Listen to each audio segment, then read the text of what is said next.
Hello everyone, मैं संगीता शर्मा आपका शिक्षा सेतु में स्वागत करती हूँ। कैसे हैं आप सभी? उम्मीद करती हूँ आप सब बहुत अच्छे होंगे और अपनी तैयारी बहुत अच्छे से कर रहे होंगे।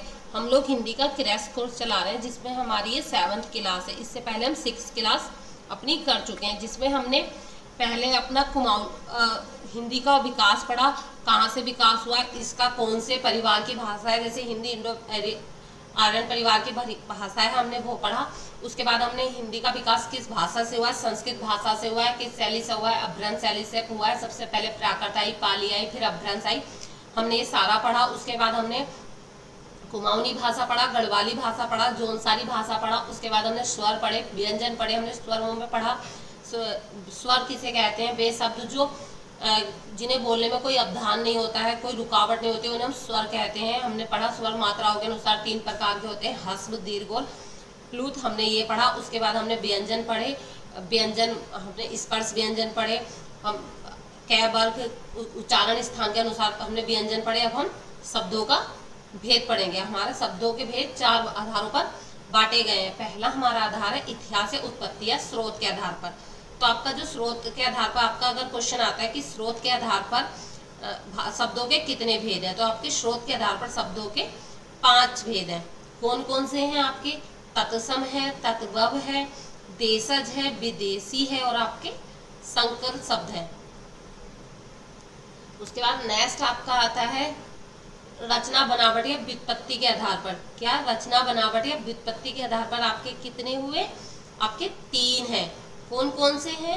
ऋण शब्द, यौगिक शब्द और यौगिक शब्द। यौगिकम, योग ऋण शब्द भी कहते हैं। फिर आपका आता है अर्थ के आधार पर। अर्थ के आधार पर आपके 2 भेद हैं, सार्थक और निरर्थक शब्द। ठीक है।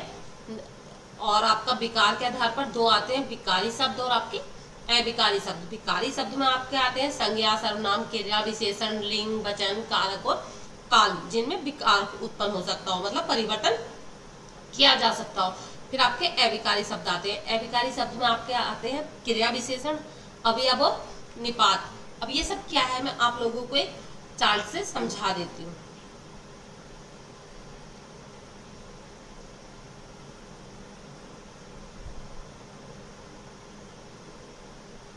देखो, यहाँ हम लिखेंगे शब्दों के भेद।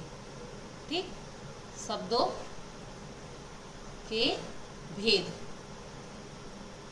ठीक है। कितने भागों में बांटा? 4 भागों में। कितने? आपका 4 भागों में इन्हें बांट दिया। 4 भागों में आपका क्या हुआ? उत्पत्ति के आधार पर। क्या? उत्पत्ति या स्रोत के आधार पर आपके यहाँ आ गए तत्सम, फिर तद्भव, देशज, विदेशज या विदेशी भी बोलते हैं इन्हें, और आपका संकर। उसके बाद आया आपका व्युत्पत्ति के आधार पर। किसके? व्युत व्युत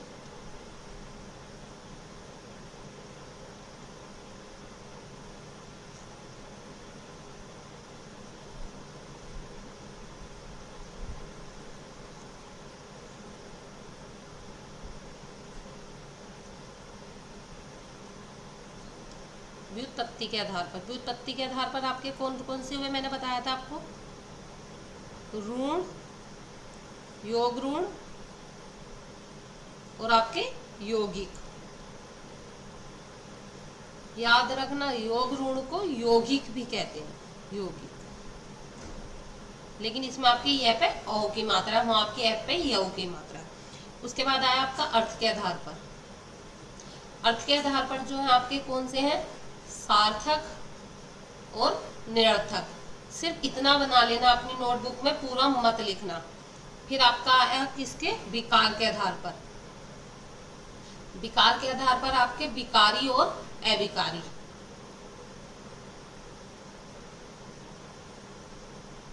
ठीक, ये हो गए आपके तत्सम शब्द, जिनमें जो संस्कृत के समान हो, समान हो।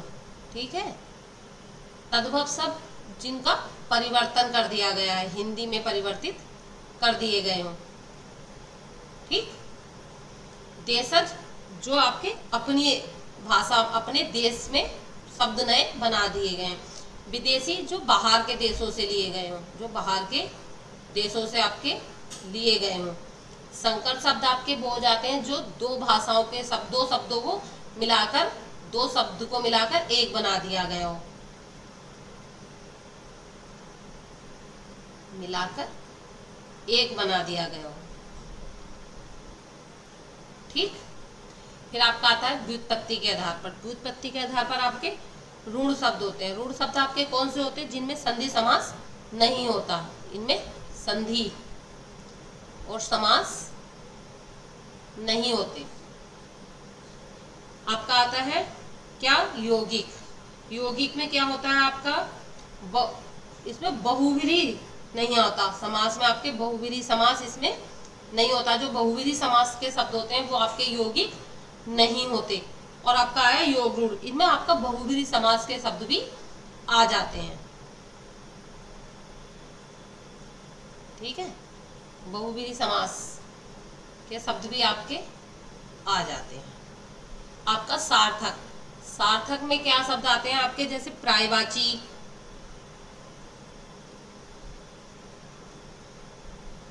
ये सब आपके सार्थक में आ जाते हैं। और निरर्थक में आपके कौन से आते हैं? जिनका कोई अर्थ ही ना हो। ठीक है ना।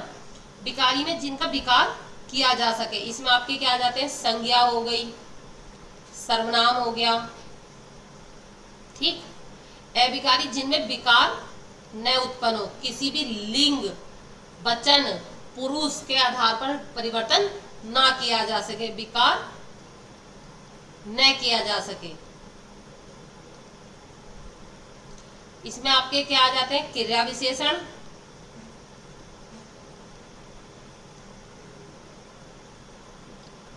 आपका उसके बाद अवयव, और उसके बाद आपका निपात। ठीक। अवयव आपके क्रिया, अवयव आपका एक भाग आ गया आपका क्रिया विशेषण, दूसरा समूचय बोधक, तीसरा संबंध बोधक, और चौथा विस्मयादि बोधक। विस्मयादि बोधक अवयव का भाग है क्रिया विशेषण। क्रिया विशेषण अलग नहीं है। इसमें आपके विकारी अविकारी शब्द में दो आते हैं, अवयव और निपात।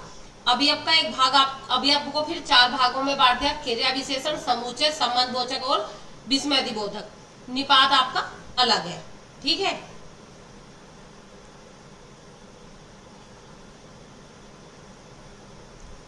ठीक। इसमें भी ये है 1 2 3, इसमें दो हैं आपके 1 2। इसे साफ करके अगर आप अपने पेपर पे बना लोगे ना, इसमें ये साफ करके नहीं बनी है। इसे अगर बहुत अच्छा करके वाइट प्लेन पेपर लेके A4 साइज का और अपनी कॉपी में बना के नोटबुक में आप नोट कर लोगे तो पूरा टॉपिक यही आपका क्लियर हो गया है। क्रिया विशेषण, समुच्चय बोधक, संबंध बोधक और विस्मयादि बोधक आपके अवयव होते हैं। अब मैं आपको डिटेल में पढ़ा देती हूँ। शब्दों के भेद। देखो शब्दों के भेद में क्या है? मुख्य आधार पर होते हैं। आपका पहला मैंने क्या बताया था? स्रोत के आधार पर। तत्सम 20 शब्द जो संस्कृत के से बिना किसी परिवर्तन के सीधे हिंदी में ले लिए गए हैं, आपके तत्सम शब्द कहलाते हैं। इनकी क्या विशेषता है? उच्चारण और रूप वही रहता है जो संस्कृत में था। ये अधिकतर शुद्ध और साहित्यिक भाषा में प्रयोग किए जाते हैं। जैसे आपके क्या हो गए? अग्नि हो गया, सूर्य, बालक, दृष्टि, जल। ठीक। ठीक है। आपके तत्सम के जो एक नियम है 4-5, ये लगभग 90% काम करते हैं, 100% नहीं। ट्रिक समझ लो। पहला क्या है? संयुक्ताक्षर। संयुक्ताक्षर, जितने भी आपके संयुक्ताक्षर होंगे, जितने भी आपके संयुक्ताक्षर होंगे वो सब आपके तत्सम होते हैं। क्या होते हैं?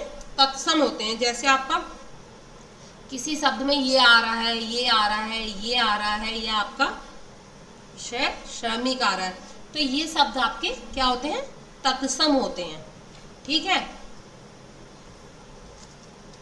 दूसरा, ख का स्थान पर छ हो जाता है। ख के स्थान पर छ। क्या हो जाता है? ख के स्थान पर छ हो जाता है। जैसे कहीं खीर है तो उसका क्षीर हो जाएगा। सावन है तो श्रावण हो जाएगा। ठीक है, और आपका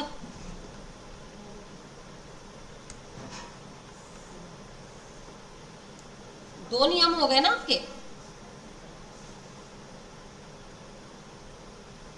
फर्स्ट, सेकंड, थर्ड क्या है आपका, यहाँ लिख देती हूँ, अनुनासिक। अनुनासिक में क्या होता है आपके, ये तत्सम नहीं होते। कहीं भी आपका अनुनासिक शब्द है, मतलब ये बना हुआ है, तो ये तत्सम नहीं होते, नहीं होते। ठीक है ना, जहां आपका ये है, ये आपके तत्सम नहीं होते, ये आपके तद्भव होते हैं। फोर्थ नियम क्या है आपका, जहां ड या ढ वाले शब्द सद तत्सम नहीं होते, तत्सम नहीं होते हैं। ठीक है ना, ये आपके तत्सम आपके नहीं होते। लेकिन पांचवा नियम क्या है, जहां आपका ये हो, ऋषि, जहां भी आपका ऋषि हो,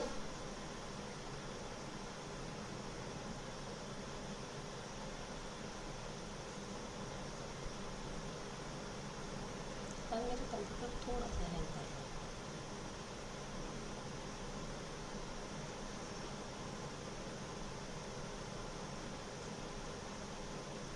यह तत्सम होता है, क्या होता है, तत्सम होता है। ठीक है ना, जहां भी आपका ऋषि होता है ये तत्सम होता है। ये तत्सम के 5 नियम है, ये लगभग 90% काम करते हैं। मैं ये नहीं कहूंगी आपसे कि आपके 100% काम करते हैं, लेकिन 90% अगर आप ये ट्रिक लगाओगे तो ये आपके काम करते हैं। एक क्या है, जो कठिन, बोलने में कठिन होगा वो आपका संस्कृत का होगा, यानी कि वो तत्सम होगा। क्या क्या नियम है, संयुक्ताक्षर स, त्र, ग और श होगा, वह आपका तत्सम होगा। ख के स्थान पर छ जहां हो रहा हो, खीर छीर आपका हो रहा हो, वह आपका तत्सम होगा। अनुनासिक जहां आ जाएगा वह आपका तत्सम नहीं होगा, वह हमेशा आपका तद्भव होगा। ड और ढ वाले शब्द आपके तत्सम नहीं होंगे, और आपका जो रै ऋषि है ये आपका तत्सम होता है। इसके बाद आता है आपका तद्भव शब्द। वे शब्द जो संस्कृत के शब्दों से धीरे धीरे समय के साथ बदलकर हिंदी में परिवर्तित हो गए हों, वो आपके क्या होते हैं, तद्भव होते हैं। इनकी विशेषता क्या है, रूप और उच्चारण में परिवर्तन होता है। ये आम बोलचाल की भाषा में अधिक प्रयोग होते हैं, है ना, आम बोलचाल की भाषा में अधिक प्रयोग होते हैं। जैसे अग्नि का आग, सुगंध सुगंधी, हस्त का हाथ और जन का जान। आकला आता है आपका देशज। वे शब्द जो किसी क्षेत्रीय भाषा या बोली से आए हो परंतु संस्कृत से संबंध नहीं रखते हो। इनकी विशेषता क्या है आपकी, ये प्राचीन भाषाओं या लोक बोलियों से उत्पन्न होते हैं, क्षेत्र विशेष में अधिक प्रचलित है। उदाहरण जैसे कुत्ता, लाठी, चक्की, गड़बड़, झगड़ा, ये किसी संस्कृत से लिए गए शब्द आपके नहीं है। आपका विदेशज शब्द वो होते हैं जो शब्द, वे शब्द जो विदेशी भाषाओं से हिंदी में आपके आए हों, वो आपके विदेशज शब्द होते हैं। जैसे आपका अरबी, फारसी, तुर्की और अंग्रेजी से आपके ले लिया। जैसे अंग्रेजी से ले लिया, नॉर्मली टेबल ही बोलते हैं, मेज बहुत कम बोलते हैं। Table, school, pen. अरबी से आपका लिया गया किताब, कानून। फारसी से दरवाजा और बाजार। तुर्की से कुली और टोपी। आपके संस्कृत शब्द जो होते हैं वे शब्द होते हैं जो भिन्न भाषाओं से शब्दों को मिलाकर बनाए जाते हैं। इन शब्दों में आमतौर पर एक भाग किसी देसी भाषा का और एक भाग किसी विदेशी भाषा का होता है। ठीक है ना, जैसे रेल, गाड़ी, ट्रेन, होटल, बाला, ड्राइवर जी, इंजन, ये सब आपके संस्कृत शब्द हैं। नेक्स्ट आपका आता है रचना या बनावट के आधार पर। तो मैं अभी आपको पीछे बता के आ रही हूँ, रूढ़ शब्द आते हैं। इसमें आपके रूढ़ शब्द वो शब्द होते हैं जिनमें आपका कोई भी संधि या समास नहीं होता। वे शब्द जो मूल रूप में ही प्रयोग होते हैं, जिनके भागों में कोई स्वतंत्रता या अर्थ नहीं होता। ये बिना किसी विशेषण में एकक शब्द होते हैं।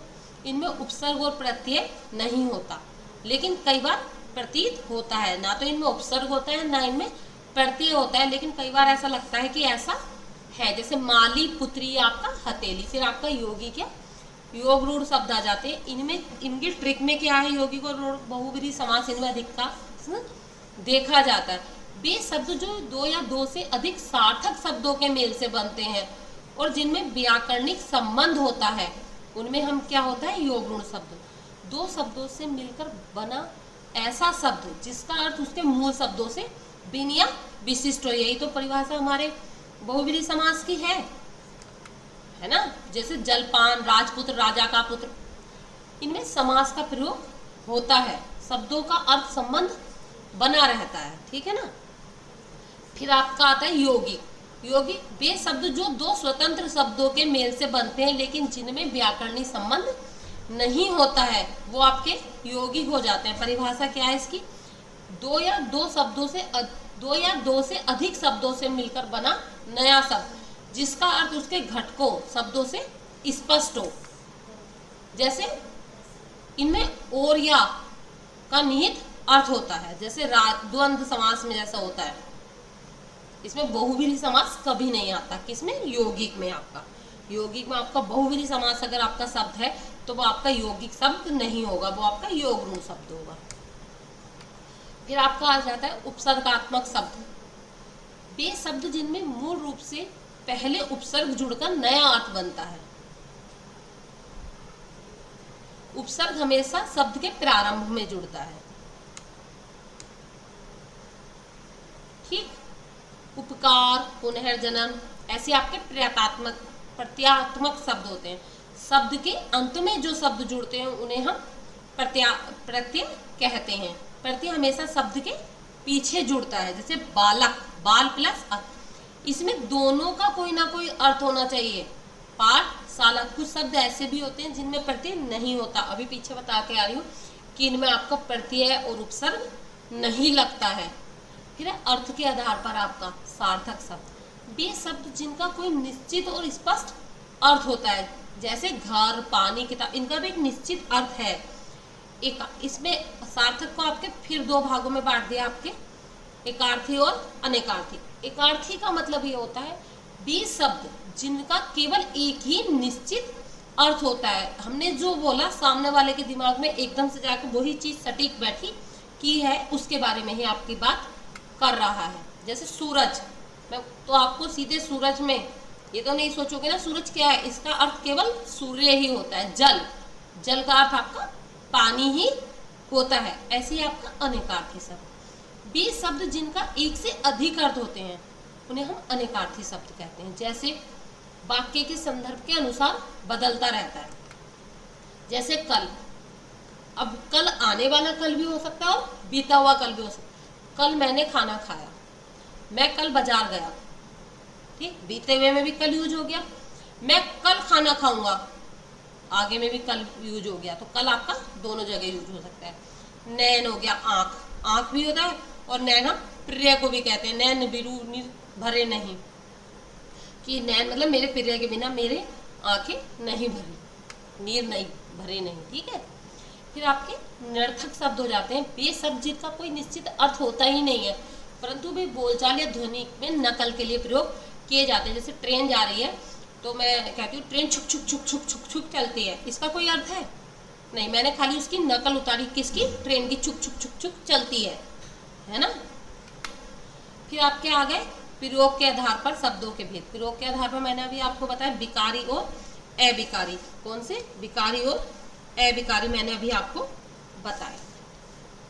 विकारी शब्द हमारे वे होते हैं जो लिंग, वचन, पुरुष, काल, कारक आदि के अनुसार रूप बदलते हैं, जिनमें आपका बदलाव हो सकता है, उन्हें हम विकारी शब्द कहते हैं।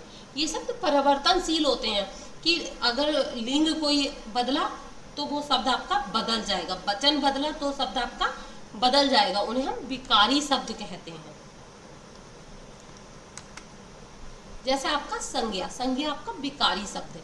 वे शब्द होते हैं जो किसी स्थान, व्यक्ति, वस्तु या गुण आदि के नाम को प्रकट करते हैं। फिर आपके सर्वनाम, सर्वनाम वे शब्द होते हैं जो संज्ञा के स्थान पर आपके प्रयुक्त होते हैं। ऐसी आपका क्रिया, किसी कार्य का होना या किया जाना बताया जाता है, वहाँ आपकी क्रिया होती है। और आपका विशेषण में क्या आता है, विशेषण में संज्ञा सर्वनाम की जो विशेषता बताता है उसे हम विशेषण कहते हैं। अगर आप मेरे क्लास देख के अपने कॉपी में नोट कर रहे हैं तो जितना येलो से लिखा हुआ है खाली ये भी अपनी कॉपी में आप नोट कर लेंगे ना तो आपका एग्जाम के लिए इनफ होगा, क्योंकि मेन पॉइंट जो है मैं ब्लैक येलो से लिख के लाई हूँ।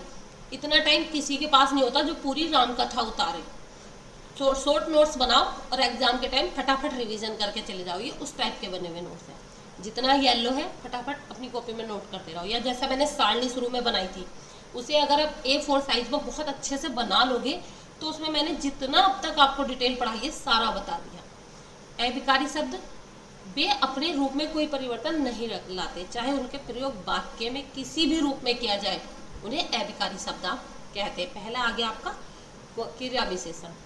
जो क्रिया विशेषण या क्रिया विशेषण की विशेषता बताए उसे हम क्रिया विशेषण कहते हैं। दूसरा है आपका संयोग बोधक।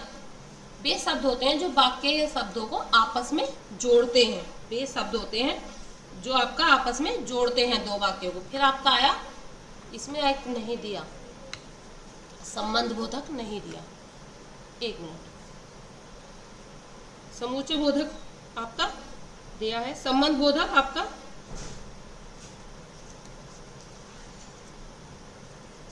समूचे बोधक नहीं, समूचे बोधक है ये। संयोग बोधक जो है इसे हम समूचे बोधक भी कहते हैं। एक मिनट, इसे हम समूचे बोधक भी कहते हैं। अगला आपका आता है संबंध बोधक। ये इसमें शायद नहीं है, छूट गया। संबंध बोधक। संबंध बोधक में क्या होता है, संज्ञा या सर्वनाम, संज्ञा या सर्वनाम के बाद आकर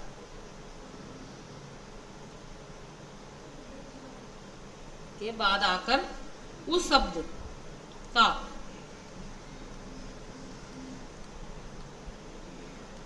वाक्य के अन्य शब्दों या संज्ञाओं से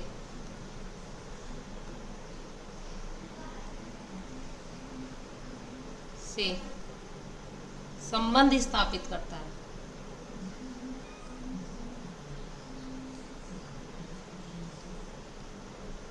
संबंध बोधक शब्द वह है, बोधक आपका अभियप वह है जो यह संज्ञा या सर्वनाम के बाद आकर उस शब्द का वाक्य के अन्य शब्दों या संज्ञाओं से संबंध स्थापित करता है। ठीक है ना, वह आपका संबंध बोधक होता है। इसमें आपका आता है के ऊपर, के नीचे, के साथ। इसके उदाहरण क्या है आपके, के ऊपर, नीचे, के बिना, की ओर। राम के बिना वह नहीं गया, तो राम को एक विशेष पदवी दे दी ना इन्होंने, राम के बाद आकर संज्ञा को उसके साथ जोड़ दिया, अन्य शब्दों को वाक्य के साथ जोड़ दिया। राम के बिना वह खाना नहीं खाएगा, है ना। इसके बाद आपका आगे विस्मृति बोधक। ये वे शब्द होते हैं जो किसी भाव जैसे आश्चर्य, दुख, हर्ष आदि को प्रकट करते हैं। इसमें आपका निपात आया। वे अवयव शब्द होते हैं जो वाक्य में जोर, संदेह, प्रश्न, निषेध आदि का बोध कराते हैं। ठीक है ना। आपके निपात में क्या आया, निपात आपका वो है जो शब्द आपका पद, शब्द पद या आपका वाक्य पर जोर देने के लिए प्रयोग किया जाता है। किसी चीज को जोर देने के लिए प्रयोग किया जाता है, वहाँ आपका क्या होता है, निपात होता है। यह सब जैसे वह आपका वाक्य, आज तो तुम्हें आज रुकना ही पड़ेगा, तो जोर दिया ना रुकने पे। किसी वाक्य, किसी शब्द या पद पर जोर देने के लिए प्रयोग किया जाता है, उसे हम निपात कहते हैं। इसका कोई अपना अर्थ नहीं होता। आज तुम्हें खाना खाना ही पड़ेगा, तो ही क्या है आपका, निपात है। फिर है यथार्थक शब्द। वे शब्द जो अपने मूल या वास्तविक अर्थ में प्रयुक्त होते हैं उन्हें यथार्थ शब्द हम कहते हैं। जैसे सूर्य पूरब से उगता है, ये वास्तविक है, बदला नहीं जा सकता। वह पानी पी रहा है, पानी ही पी रहा है तो पानी ही पी रहा है ना, बदला थोड़ी जाएगा। फिर लक्षणात्मक शब्द, ये आपके एग्जाम में कम आते हैं, लेकिन कुछ नहीं पता कहाँ से पूछ लिया जाए, इसलिए भी आपके में ले आए। जब कोई शब्द अपने मूल अर्थ को छोड़कर किसी अन्य अर्थ के में संकेत के रूप में प्रयुक्त होता है तो उसे लक्षणात्मक शब्द हम कहते हैं। फिर व्यंजनात्मक शब्द, जब कोई शब्द अपने यथार्थ या लक्षण अर्थ से परे किसी गहरे भावनात्मक या संकेतात्मक अर्थ की ओर संकेत करता है तो उसे हम व्यंजनात्मक शब्द कहते हैं। व्यवहारिक शब्द, वे शब्द जो सामान्य बोलचाल या व्यवहार में किसी विशेष संदर्भ या सामाजिक परिस्थिति के अनुसार प्रयुक्त होते हैं। आज तो पानी पानी हो गया है ना, पानी पानी आपके शर्मिंदा होने के लिए। ठीक है, हम लोग ना कल इसके क्वेश्चन आंसर करेंगे और आपका मेरी क्लास कैसी लगी मुझे कमेंट बॉक्स में जरूर बताना। Thank you.